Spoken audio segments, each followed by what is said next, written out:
mengutamakan orang lain, mementingkan orang lain, lebih menangin orang dalam urusan ibadah, itu hukumnya makruh. Tapi kalau urusan selain ibadah, justru itu hukumnya sunnah. Lagi jamuan makan misalnya gitu ya, kita lagi di rumah saudara atau lagi acara arisan dan sebagainya, ada yang lebih tua dari kita, ada yang lebih sepuh, atau ada yang lebih punya kedudukan. Nah, maka kita mempersilahkan dia untuk lebih dulu mencici makanan atau nyendok nasi gampangnya. Nah, itu malah disunahkan. Walaupun mungkin kita sendiri secara umur juga tua misalnya, atau secara kedudukan kita juga punya pangkat misalnya di situ, dihormati dan sebagainya. Tapi mengutamakan orang lain itu hukumnya sunnah dalam hal selain ibadah, gitu ya. Ya, maksudnya mengutamakan orang lain daripada dirinya dalam hal ini ibadah ya, Pak. Yang pertama haramun, yaitu hukumnya haram. Kapan tuh mengutamakan orang lain justru jadi haram? Yaitu in huwa, ketika dia orang yang mengutamakan orang lain atau mementingkan orang lain itu yatruku, sampai meninggalkan alal wajibi, atas perkara yang wajib. Kalau ada orang kok mementingkan orang lain untuk melakukan suatu kewajiban sehingga dianya sendiri nggak melakukan kewajiban itu, maka hukumnya haram. Contoh, itaul ma'i, memberikan air, lil ghairi, kepada orang yang lain, lil wudu'i, untuk wudu, inda killatil ma'i, ketika sedikitnya air. Sementara kita sampai ninggalin sholat, maka itu hukumnya haram. Ada orang lain mengambil satu keputusan, bahasa kemarin gampangnya ijtihad lah, jangan buru-buru ponis salah.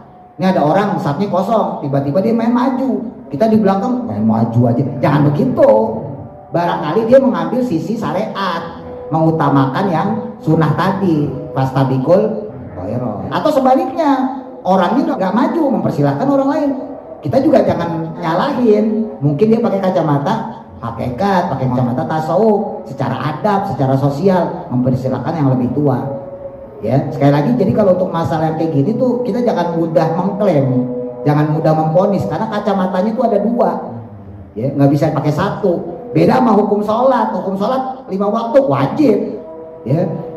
Puasa Ramadan hukumnya wajib, sholat harus wudu itu hukumnya wajib, baca Quran pakai tajwid itu hukumnya wajib. Itu satu kacamata, Pak, nggak ada khilafiyah ulama.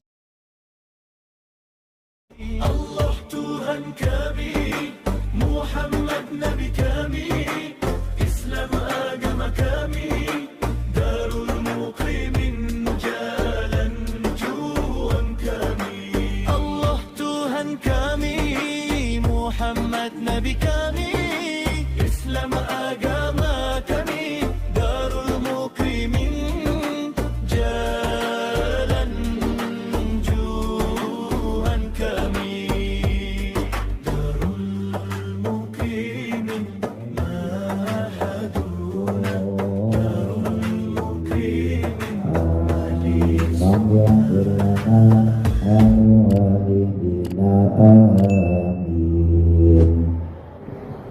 Bismillahirrahmanirrahim. Qala musannifu rahimahullahu ta'ala wa nafa'ana bihi wa bi barakati ulumihi fi daraini amin. Melanjutkan kaidah fikih atau kaidah asasiyah yang ketiga, yaitu al-itharu bil qurbi makruhun wa fi ghairiha mahbubun.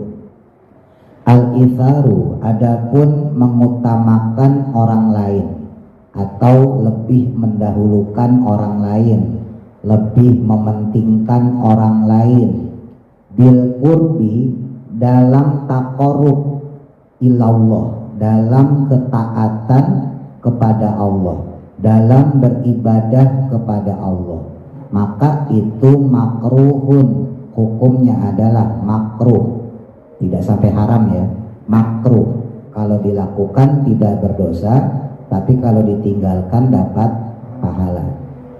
Wa fi ghairiha, tetapi dalam urusan lainnya, dalam urusan selain taqarrub ilallah, dalam urusan selain ibadah, dalam urusan selain ketaatan atau kepatuhan kepada Allah, maka itu mahbubun, hukumnya mahbub, artinya secara dasar disenangi. Tapi secara syariat mahbub itu nama lain dari sunnah. Itu mahbubun, disunnahkan. Jadi mengutamakan orang lain, mementingkan orang lain, lebih menangin orang dalam urusan ibadah, itu hukumnya makruh. Tapi kalau urusan selain ibadah, justru itu hukumnya sunnah.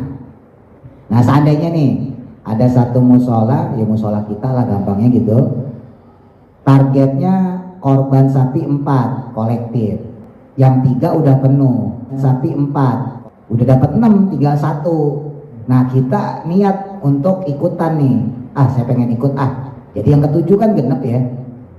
Terus ada orang ternyata juga punya kepengenan yang sama, pengen ikut kolektif sapi.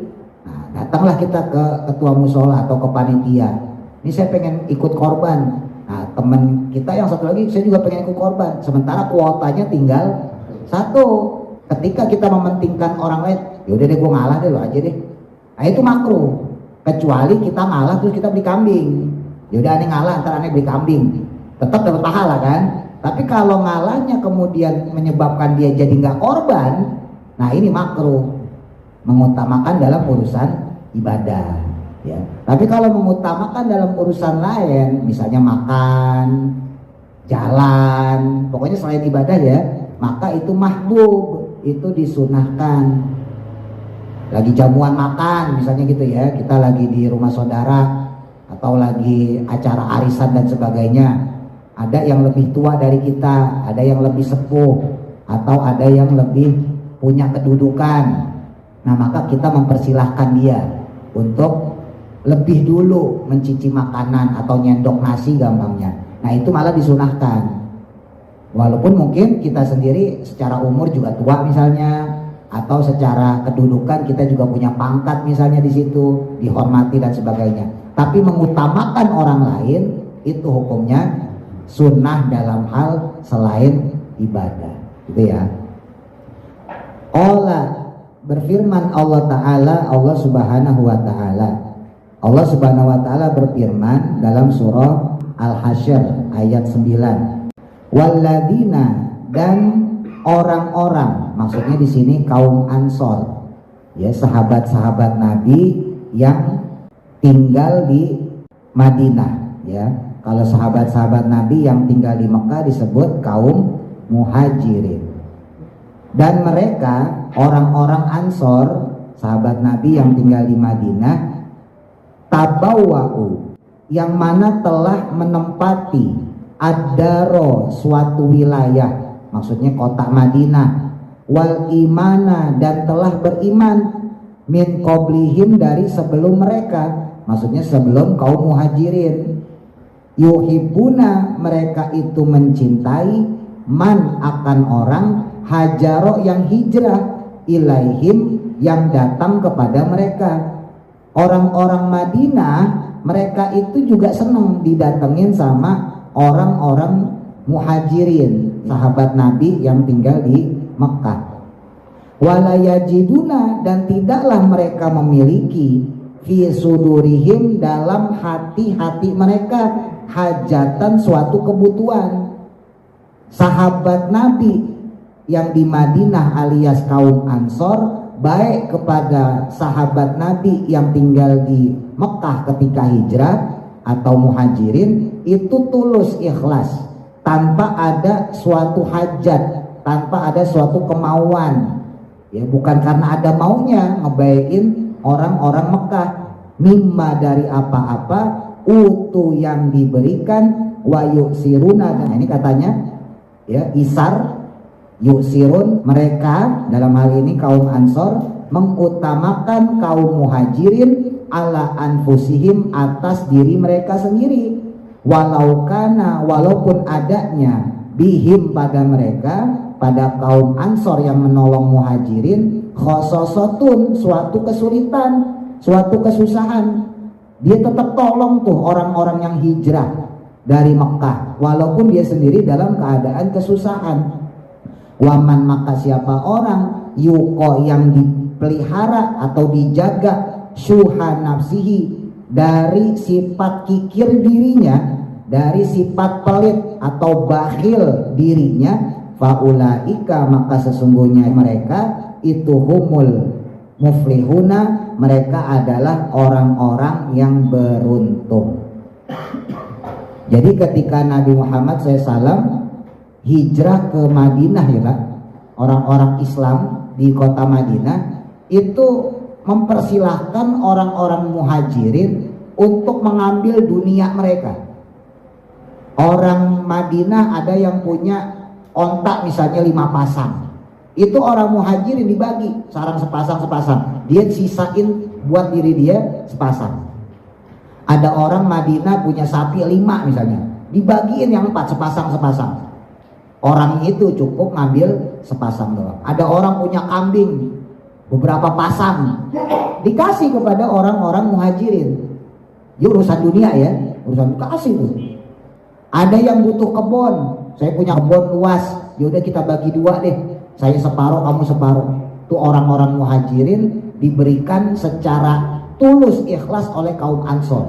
Kaum Ansor nggak mengharap apa-apa, ya berdasarkan persaudaraan aja. Bahkan dalam satu riwayat bukan cuma masalah harta tapi juga istri.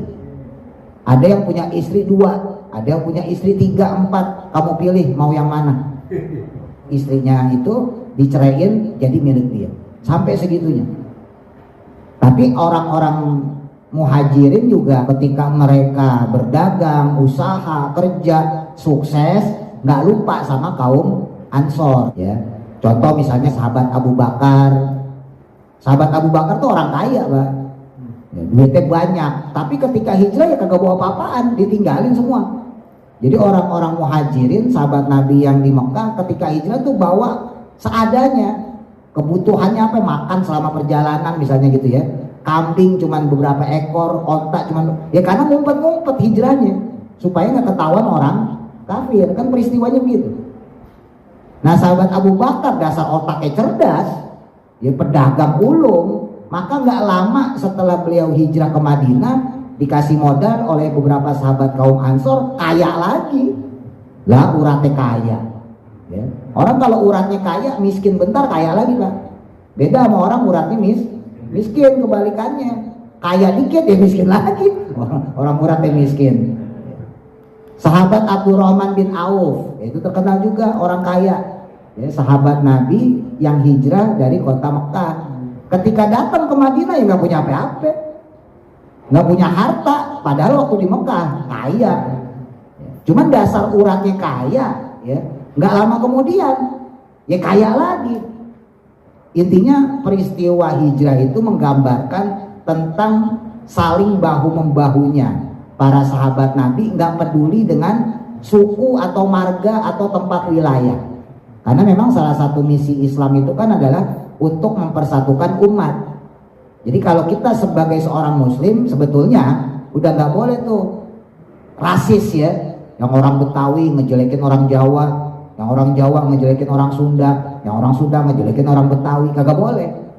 Meninggikan suku asobiah namanya itu kagak boleh. Merendahkan suku lain itu juga kagak boleh, karena kita ketika sudah Islam, udah syahadat ya, apalagi yang udah istiqomah sholat ngaji, harus menghilangkan sifat rasis itu ya. Nah, balik lagi, jadi kalau untuk urusan dunia mengutamakan orang lain itu malah mahbub, itu malah sunnah ya, bagus kalau untuk urusan dunia. Tapi kalau untuk urusan akhirat, untuk urusan ibadah makruh. Bukannya sunnah, tapi hukumnya makruh.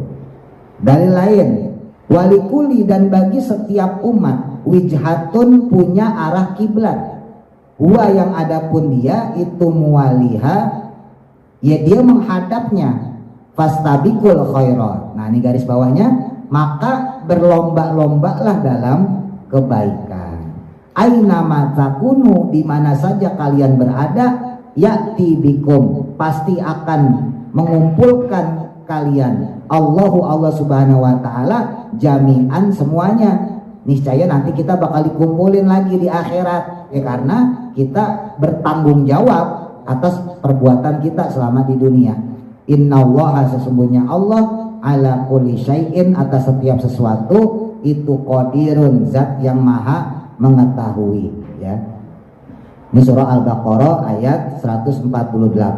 Selanjutnya dalam hadis riwayat Imam Muslim, wa qala nabiyyu, dan bersabda Nabi besar Muhammad sallallahu alaihi wasallam, la yazalu, tidaklah henti-hentinya, qaumun, suatu kaum, yata'akhiruna, yang dia mengakhirkan diri, anisifi, dari sof atau dari barisan sholat, al-awali, yang pertama. Kalau ada orang kok biasa mengakhirkan sof sholat, maka hatta yuakhiruhum, sehingga Allah akan mengakhirkan mereka finnari, di dalam neraka. Oh, auzubillah.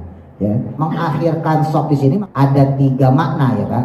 Maksudnya mengakhirkan sof secara tekstual, maknanya adalah menghindari sof yang di depan, baik sof pertama, sof kedua, dan seterusnya, ya. Yang kedua, mengakhirkan sof di sini maksudnya melalaikan sholat. Jadi nunda-nunda sholat, udah nggak ada kegiatan apa-apa, udah komat musola, nggak berangkat ya jamaah, tar dulu deh, habisin rokok dulu. Padahal nggak ada apa-apaan kecuali urgent, kecuali lagi ada keadaan genting, ya. Dan yang ketiga, nauzubillah, penafsiran ulama hadis, mengakhirkan sof sholat maksudnya adalah meninggalkan sholat seutuhnya. Jadi nggak sama sekali mengerjakan sholat, nggak sholat di musola, nggak di masjid, kagak di rumah. Jadi ada 3 makna, ya. Nah, tapi yang terkait dalam hal ini adalah walaupun tidak sampai wajib mengisi sof di depan, dalam hal kita melihat satu peluang ibadah, maka kita harus menyegerakan diri kita mendapatkan kesempatan ibadah tadi. Makanya tadi ada firman Allah, fastabiqul khairat, berlomba-lombalah dalam kebaikan. Jadi kalau untuk masalah ibadah, ya, kepatuhan, taqarrub ila Allah, ya kita harus lomba-lomba, saling mengalahkan. Boleh, tapi kalau urusan duniawi kagak boleh. Jadi dibalik, kalau urusan ibadah, misal tetangga kita korban kambing harga 4 juta. Wah, tetangga gue korban 4 juta, gue beli kambing yang 5 juta, gitu. Tetangganya lagi, wah, tetangga saya beli kambing yang 5 juta, saya beli yang 6 juta. Nah, itu namanya fastabiqul khairat. Bagus. Yang penting jangan sampai ujub, ya, jangan sampai riya, jangan sampai sombong, jangan sampai pamer. Itu juga harus dijaga, hati-hati. Tapi secara hukum sebetulnya bagus, itu boleh. Wah, tetangga saya azan udah berangkat ke musola. Wah, kalau saya nanti pas azan udah di musola. Nah, itu fastabiqul khairat. Ya, jangan dibalik. Kalau untuk ibadah santai-santai, tetangga kita udah berangkat ke musola pas azan, kita ntar aja pas qomat. Nah, itu nggak boleh. Ya, kalau untuk urusan ibadah fastabiqul khairat, berlomba-lomba dalam kebaikan. Tapi kalau urusan duniawi dibalik, jangan berlomba-lomba. Tetangga kita beli kulkas baru, wah, gue juga pengen beli kulkas baru, akhirnya beli kulkas baru. Tetangga kita beli TV baru, wah, saya nggak mau kalah, beli TV. Nah, itu namanya fastabiqut fit dunia, berlomba-lomba dalam urusan dunia, kagak boleh. Titik. Wal hukmul wad'i, dan adapun hukumnya menempatkan atau memberi tempat al-akhorina kepada orang yang lain fil maqamil awali, pada tempat yang awal, ya, maksudnya mengutamakan orang lain daripada dirinya. Itu ada 3 hukum dalam hal ini ibadah, ya Pak. Yang pertama haramun, yaitu hukumnya haram. Kapan tuh mengutamakan orang lain justru jadi haram? Yaitu in huwa, ketika dia, orang yang mengutamakan orang lain atau mementingkan orang lain, itu yatruku, sampai meninggalkan alal wajibi, atas perkara yang wajib. Kalau ada orang kok mementingkan orang lain untuk melakukan suatu kewajiban, sehingga dianya sendiri nggak melakukan kewajiban itu, maka hukumnya haram. Kalau tadi yang korban itu sunnah ya, bukan wajib. Misalun, contoh, i'ta'ul ma'i, memberikan air lil ghairi kepada orang yang lain, lil wudu'i untuk wudu, inda qillatil ma'i ketika sedikitnya air. Jadi ada air cuman sedikit ya, yang bisa dipakai buat wudu, terus kita kasih kepada orang lain supaya dia bisa sholat dengan air yang sedikit itu buat wudu ya. Sementara kita sampai ninggalin sholat, maka itu hukumnya haram. Kan mementingkan orang lain bagus ya, tapi dalam hal ini itu air harusnya kita pakai sendiri. Cuman ya kadang-kadang ya saya bolak-balik nyampein ilmu agama kalah sama ilmu sosial. Ini contoh aja lah, contoh ya. Bapak-bapak punya air, ya punya air segelas bisa dipakai buat wudu. Pengen sholat, tiba-tiba saya datang, saya nggak punya air buat wudu nih. Terus saya minta, Pak, boleh nggak tuh airnya buat saya wudu? Padahal bapak sendiri belum wudu. Kira-kira bapak kasih nggak? Nah, iya, kan sosialnya begitu.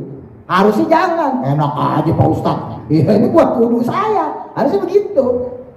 Cuman itu kadang-kadang sosial itu suka menang, mengalahkan hukum agama.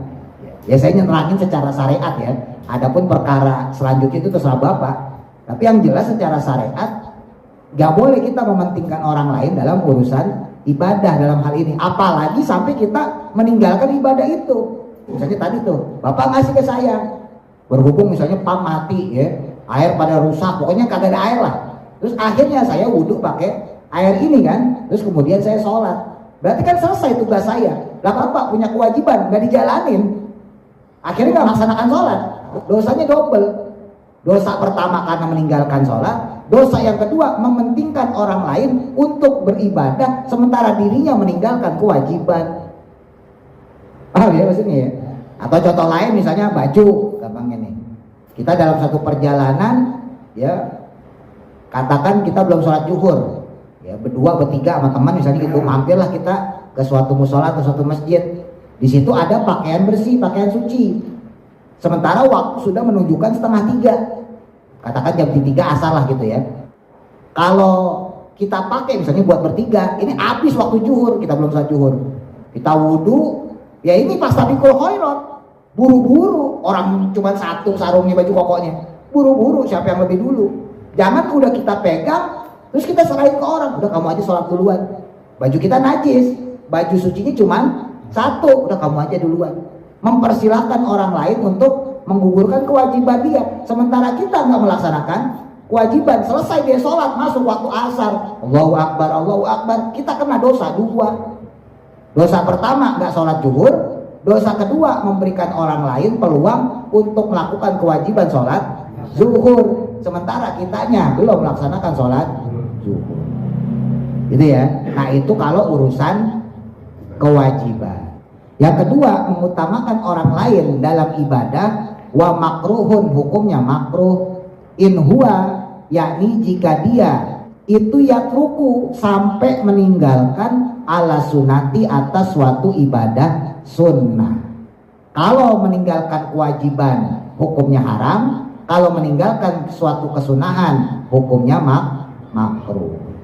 Au yaf'alu, atau melakukan alal karohati, suatu perbuatan yang makruh. Emang dia nggak meninggalkan sunnah, tapi menyebabkan dia melakukan suatu perbuatan makruh. Nah itu juga dihukumi makruh.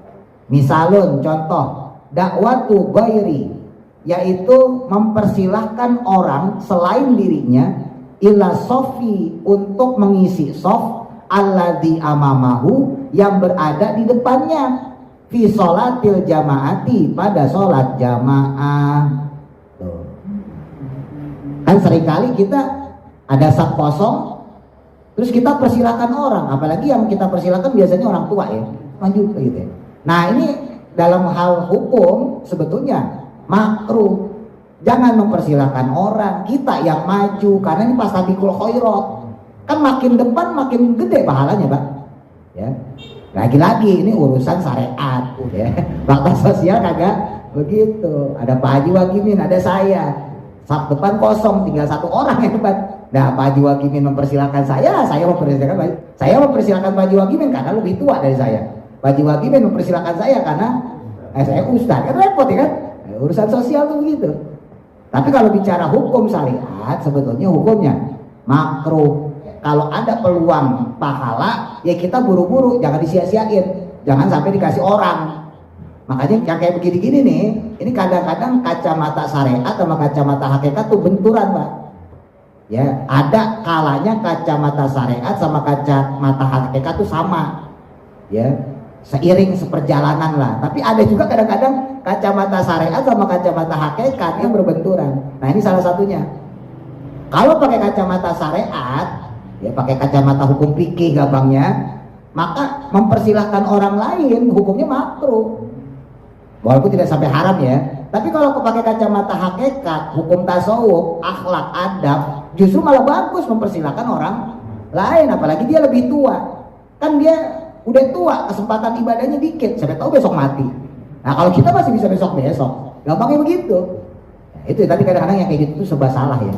Ya saya sendiri sampai sekarang serba salah juga. Ya, orang udah mau kiamat, zaman kagak jelas.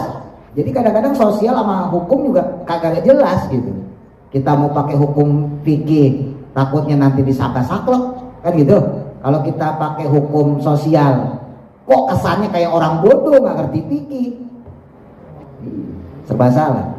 Nah, ya jadi kalau seandainya sampai mengutamakan orang lain dalam hal ibadah sunnah ya, bukan wajib, nah itu hukumnya makruh. Atau tadi itu contoh, ada air tinggal satu yang bisa dipakai untuk satu wudhu. Walaupun kalaupun nggak pakai air kita bisa tayamum ya, tapi kan keafdolan bersuci dengan air itu lebih utama daripada tayamum. Kan kalau secara keafdolan begitu.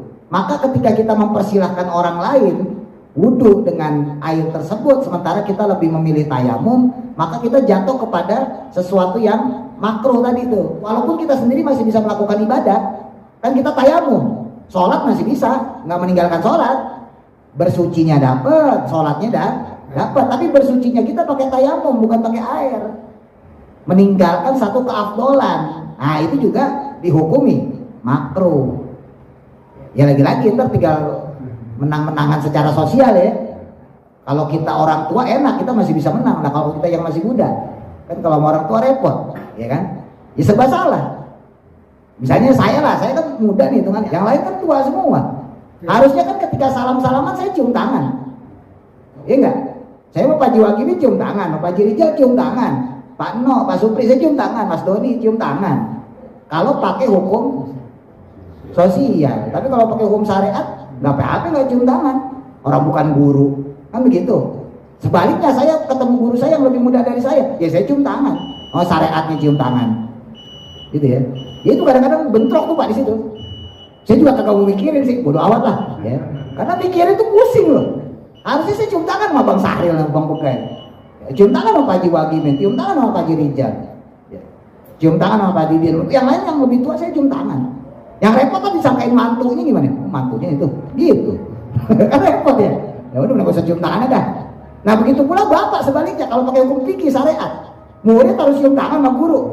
Nah ya kan repot lagi tuh. Wah harusnya begini saya, bolak-balik kalau perlu. Tapi kan agak sopan ya kan. Dan saya nggak senang dicium tangan kecuali yang murid-murid saya ngaji di rumah. Saya nggak senang. Yang remaja aja saya udah nggak boleh cium tangan. Kalau masih kecil masih boleh lah sambil ngajarin adab ya. Itu antara fikih syariat dengan fikih sosial ya, secara tasawuf kadang-kadang bentrok di situ Pak. Makanya jangan mudah memvonis dalam hal itu. Maksudnya ya, andai kata ada dilema di situ, ada orang lain mengambil satu keputusan, bahasa kemarin gampangnya ijtihad lah. Jangan buru-buru vonis salah. Ini ada orang safnya kosong, tiba-tiba dia main maju, kita di belakang main maju aja. Jangan begitu.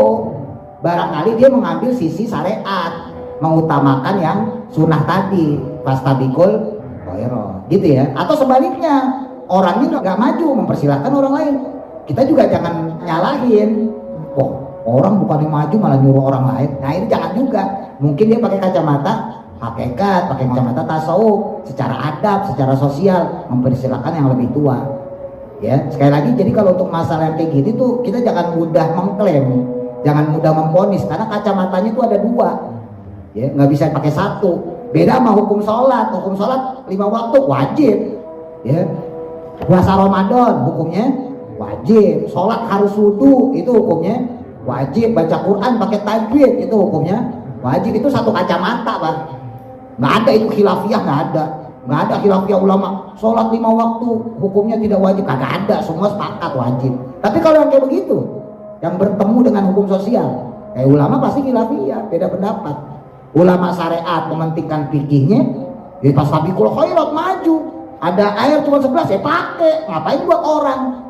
Kalau pakai pendapat ulama syariat. Kalau pakai pendapat ulama hakikat, jangan songong namanya. Persilahkan orang lain lebih maju, barangkali dia lebih tua gitu kan. Atau kalau ada air, ya persilahkan orang yang lebih tua untuk menggunakan karena dia lebih membutuhkan gitu.